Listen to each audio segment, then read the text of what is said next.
Hey guys, just doing a little video for you guys, a little clip talking about solving equations by balancing.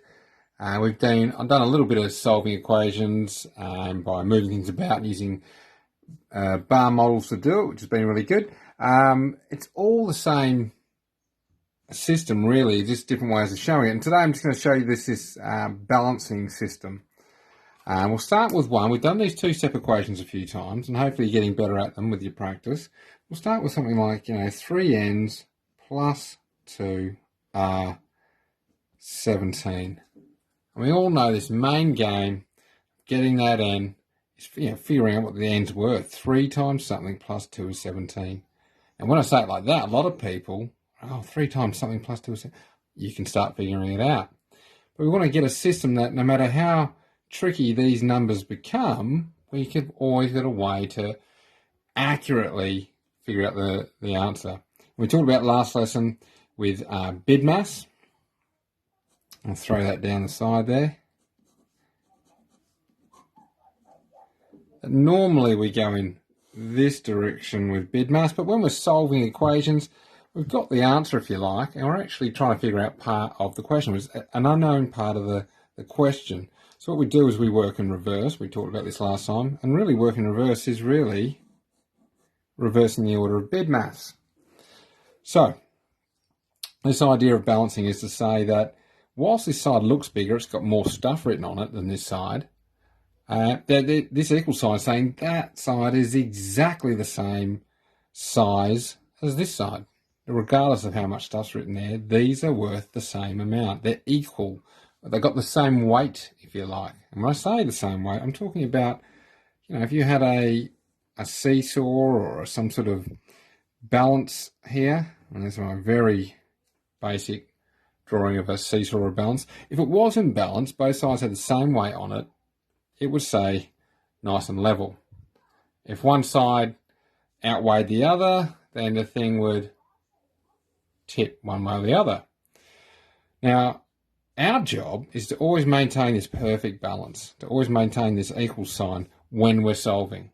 We're going to do things to it, but we're going to keep the thing balanced. So if I write this, we've got 17 on this side. That's the weight, if you like, it's a weight of 17. And on this side, we've got a weight of, if you like, I'm going to split those ends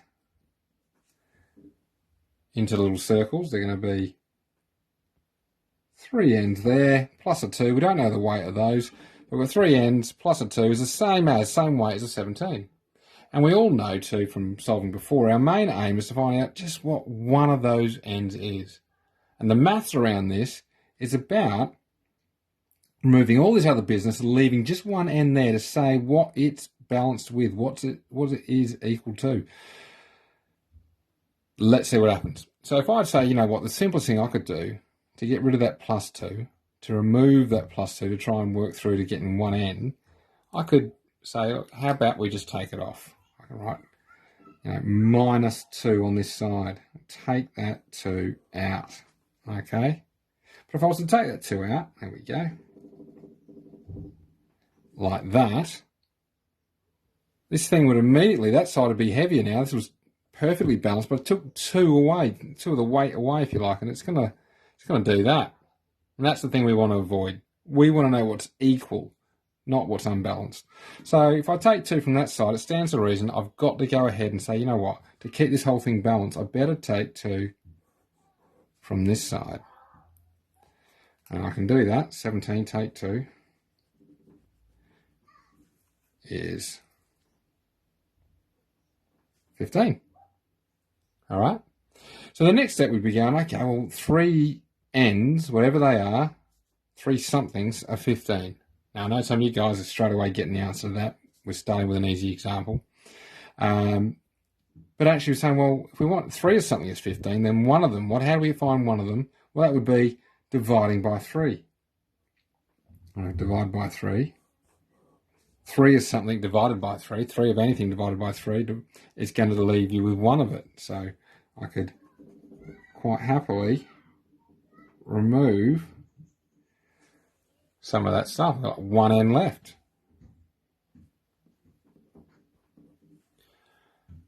But again, you say, if we do it to this side, to keep this whole thing in balance, to keep that equals sign true, we're going to do it to the other side as well. So keep things in balance.